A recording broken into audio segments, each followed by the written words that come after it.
Bom dia. Eu não posso, estar com vocês aí hoje, então resolvi fazer essa videoaula para vocês sobre o que a gente está trabalhando. Na aula passada, prestem atenção, porque isso é matéria de prova, tá? Na aula passada, então, a gente começou a situação de aprendizagem 4, né? Capitalismo segundo Marx. Então, a gente começou a falar sobre o trabalho e modo de produção, como que funcionava em relação que ele funciona com as forças produtivas e as relações de produção. O que são essas forças de produtivas? Incluem os meios de produção e as forças de trabalho, que são os meios de trabalho, instrumentos, ferramentas, como eu tinha falado para vocês, e a força de trabalho é a questão física ou cerebral do funcionário. As relações de produção é a relação que o ser humano, né, o homem, que ele fez o produto com a natureza.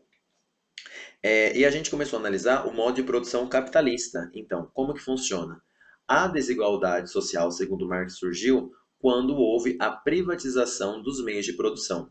Uma vez que os meios de produção são privatizados, há-se o quê? A chamada separação de classes, que, sendo essas duas classes, como eu disse para vocês, a burguesia e o proletariado. A burguesia é a que é dona dessas propriedades privadas e o proletariado, a classe trabalhadora, que acaba vendendo o seu serviço por não ser proprietário de nenhuma terra e de nenhum bem, nenhum meio de produção, acaba vendendo o seu trabalho em troca de um salário para essa chamada burguesia.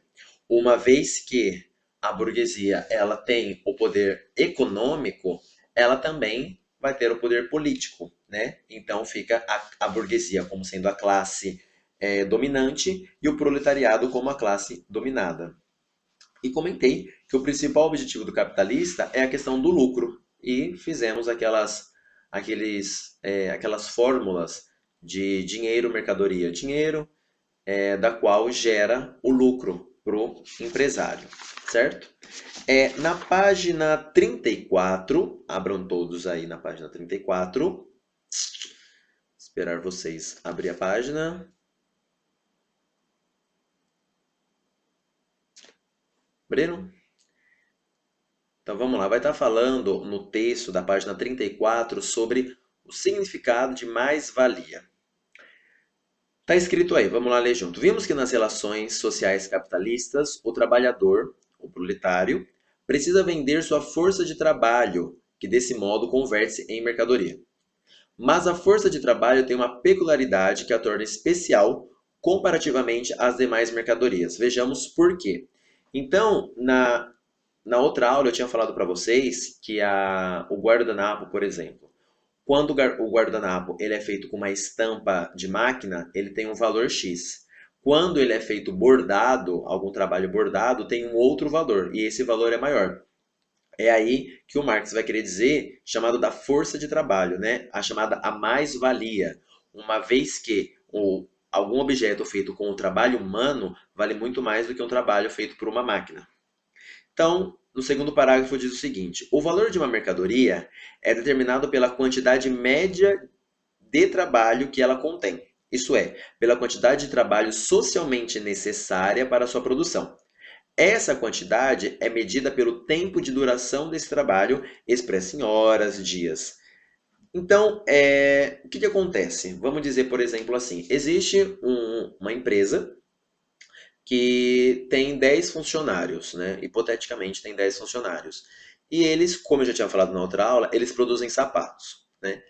A cada 6 horas que cada funcionário trabalha, eles conseguem produzir cerca, vamos lá, de 10 sapatos, né? 6 horas por dia, 10 sapatos. Ou seja, se eles trabalham 6 horas por dia em 5 dias, eles vão produzir 10, 20, 30, 40, 50 sapatos, certo?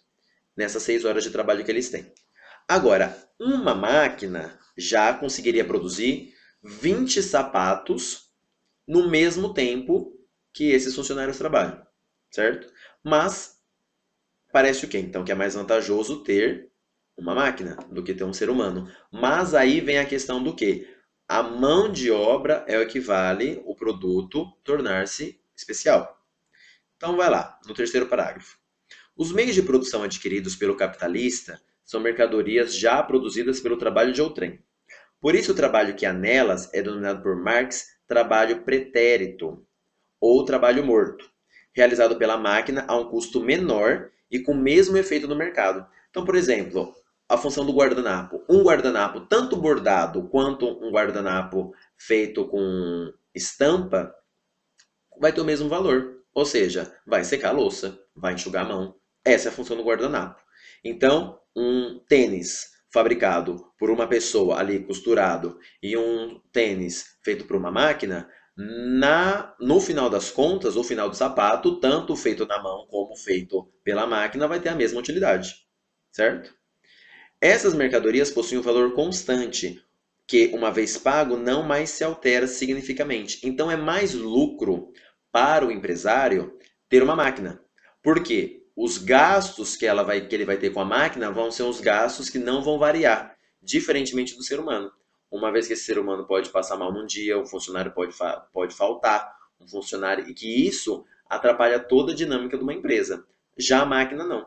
Então, para esse empresário, a máquina gera mais lucro do que um ser humano.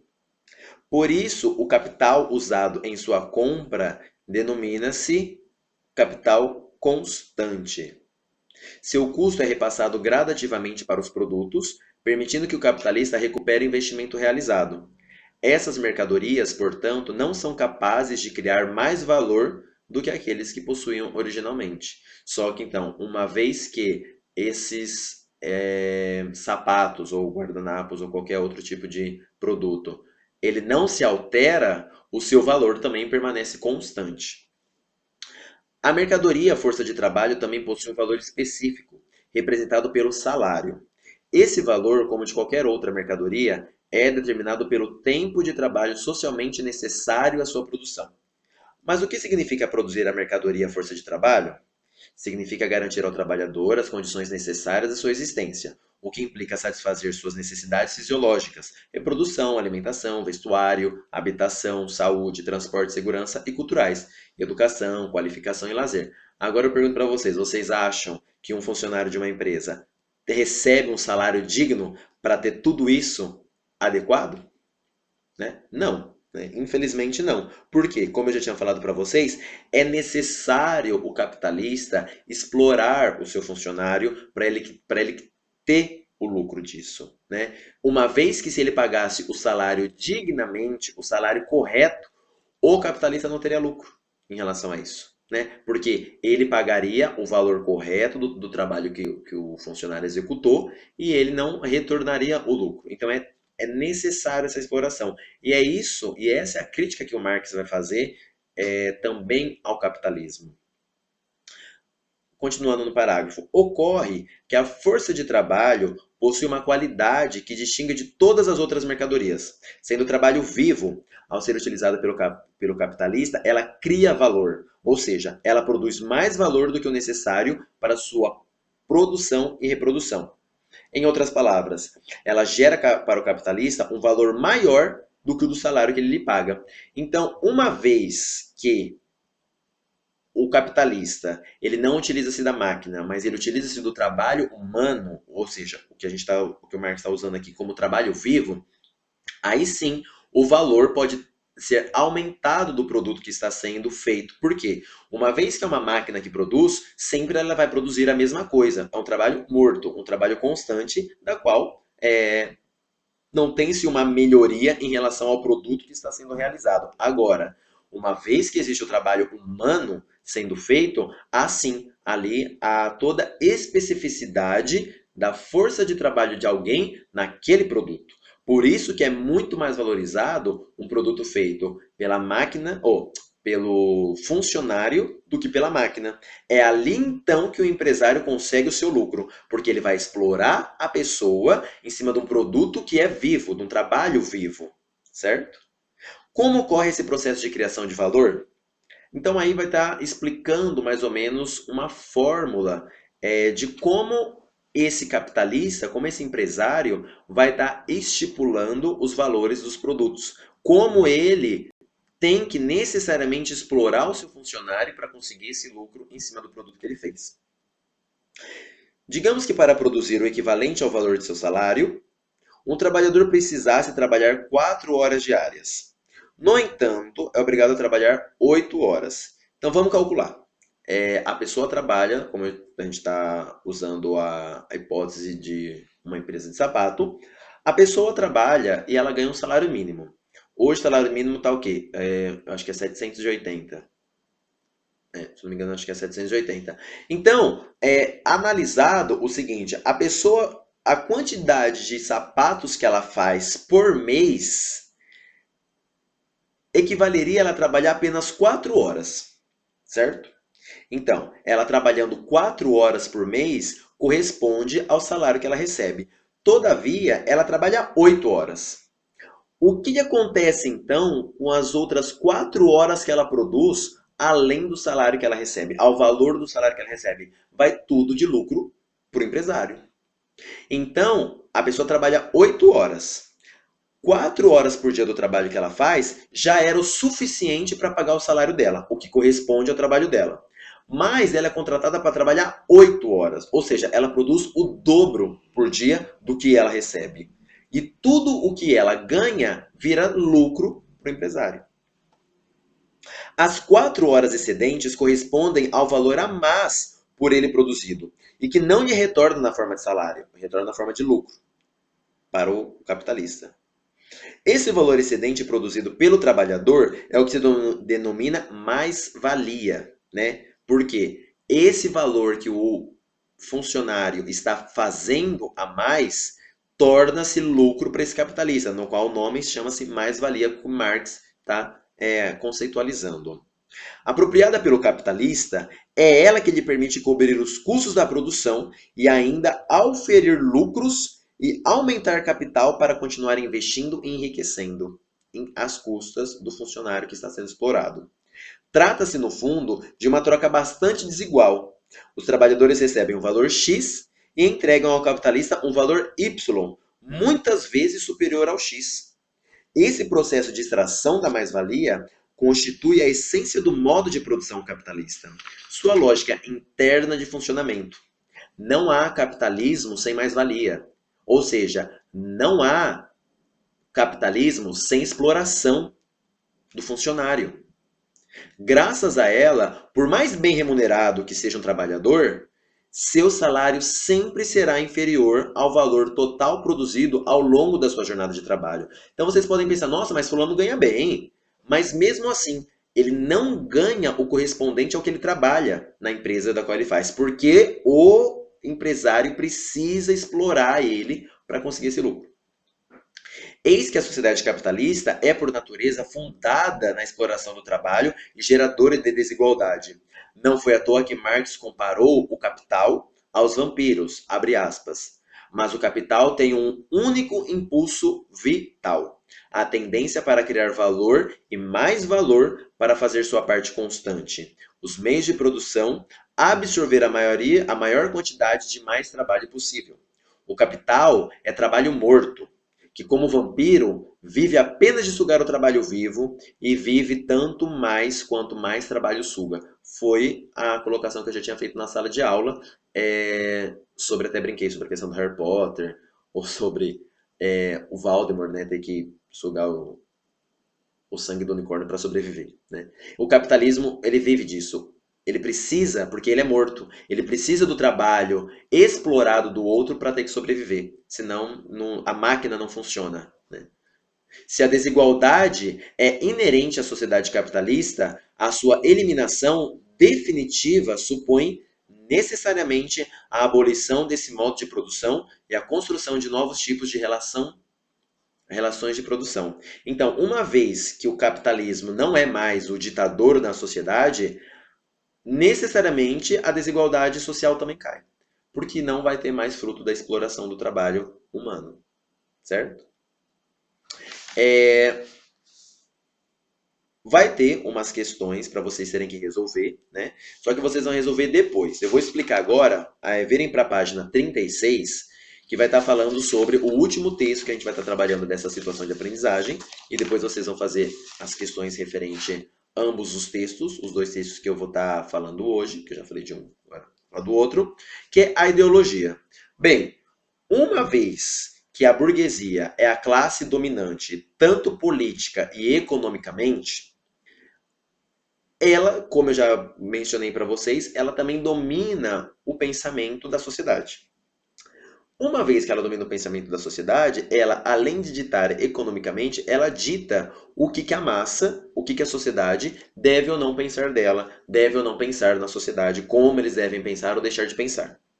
Certo? Como eu falei para vocês, o povo fica rindo de brincadeira de rico, né? Não tem graça às vezes a piada, mas o povo ri só porque fulano é rico. É esse o papel, um dos papéis da ideologia. Ideologia, né? Vamos pegar o sentido dessa palavra. Quando a gente pensa em ideologia, a gente pensa na palavra ideia, né? Ideal, né? Ideia, ideal. Então, a ideologia, algo que é ideal. O que seria ideal, né? O tipo de vida, o tipo de convivência, o que ser pensado. Então, está escrito aí, na página 36. Vimos que o modo de produção capitalista funda-se na exploração do trabalho da maioria pela minoria, mediante o processo de tração da mais-valia. O que é mais-valia? Todo aquele material produzido pelo funcionário, da qual ele não recebe, tornando-se lucro para o capital. Poder-se então perguntar, como essa situação se sustenta? Por que as massas exploradas não se revoltam e não transformam essa realidade?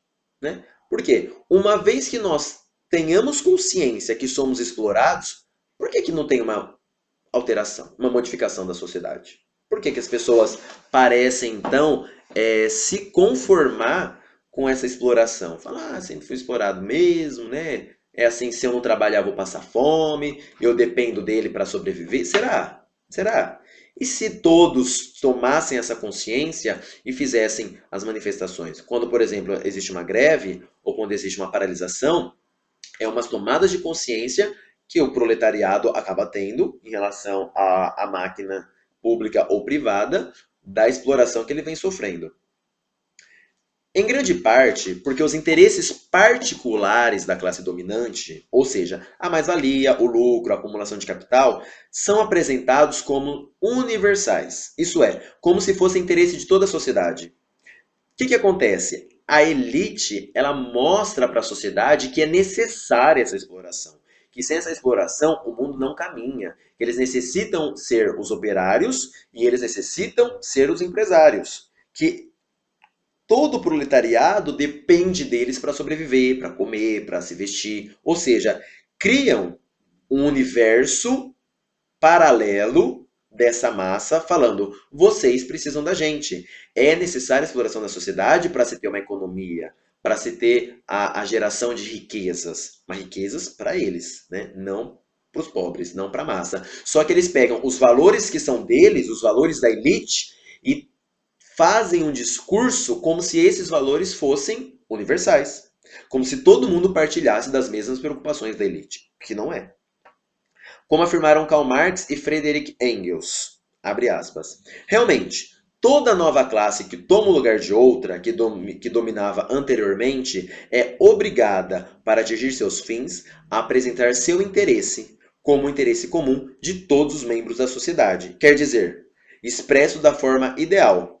É obrigada a dar às suas ideias a forma da universalidade, a apresentá-las como as únicas racionais universalmente válidas. Ou seja, é como se eu pegasse a minha ideia, o que eu acho da vida, o que eu penso da vida, e falo que todos devem pensar da mesma forma como eu penso. Eu falo, não, gente, a vida significa isso, e todos têm que pensar como a mim. A elite faz isso. Eles vivem de uma determinada forma, uma forma particular deles, e eles generalizam isso para todos como se todos devessem viver daquela forma, justificando o porquê que eles são daquela forma. E a massa toda acolhe. Isso acontece porque a classe que domina a produção econômica em uma determinada sociedade domina também a produção das ideias que circulam nessa sociedade, de modo que as suas ideias se tornam as ideias dominantes. como sustentaram Marx e Engels. Abre aspas. As ideias de classe dominante são, em cada época, as ideias dominantes. Isso é, a classe que é a força material dominante da sociedade é, ao mesmo tempo, sua força espiritual dominante. A classe que tem à sua disposição os meios de produção material dispõe também dos meios de produção espiritual, de modo que a ela estão submetidos aproximadamente ao mesmo tempo os pensamentos daqueles aos quais faltam os meios de produção espiritual. Então, a sociedade acaba entregando-se à produção espiritual à elite.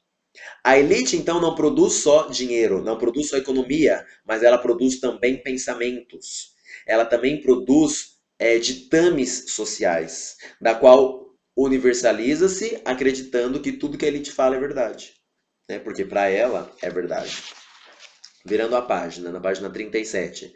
Esse processo pelo qual a classe dominante confere um caráter universal aos seus interesses e às suas ideias é o que se denomina ideologia. Então, uma vez que essa classe dominante joga o seu pensamento, fala isso é o correto, pega o pensamento particular da elite e joga para toda uma universalização da massa, acreditando seus valores humanos, não os valores de uma classe, mas os valores humanos, e que o mundo é dos espertos, tem-se essa ideologia, da qual o proletariado se conforma com a condição onde está e a elite, a burguesia, permanece onde está por fazer eles terem essa ideologia.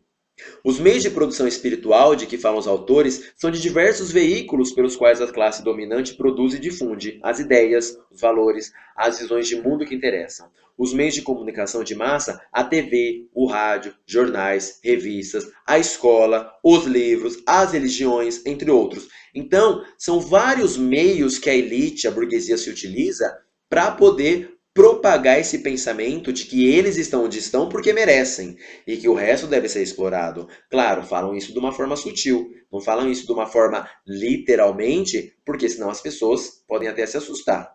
Né? Podem não, vão se assustar. Não sei se elas vão também fazer alguma coisa em relação ao fato de se assustarem, mas eles batem e passam a mão. É aquele discurso do lobo vestido em pele de cordeiro. Né?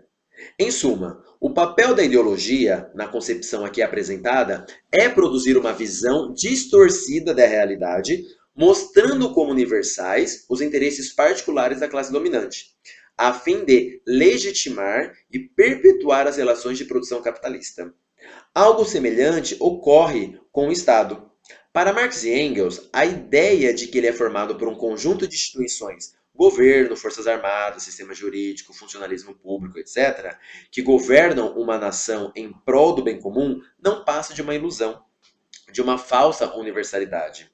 Mas esse Estado não é nada mais do que a forma de organização que os burgueses se dão necessariamente, tanto no exterior como no interior, para garantir a recíproca de sua propriedade e de seus interesses. Então aqui o Marx também ele vai falar, não é só a propriedade privada ou os capitalistas que produzem um tipo de ideologia. O Estado, né, o governo também produz um tipo de ideologia, da qual eles criam toda uma estrutura fazendo a sociedade acatar o Estado sem questionamento, sem compreensão do que está acontecendo, fazendo que a máquina pública poder fazer seus gastos, cobrar os impostos e a sociedade aceitar isso tranquilamente. Né?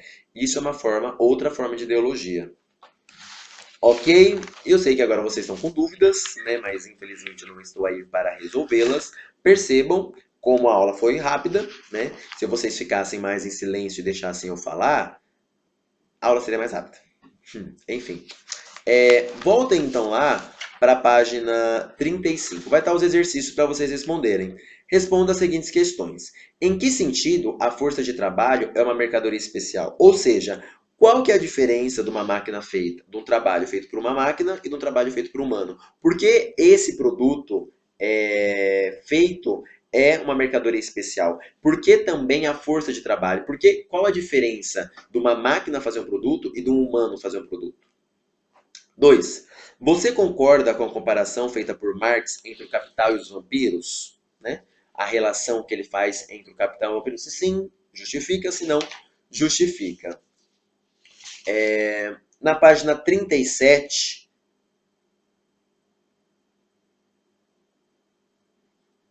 A1 vocês não precisam responder.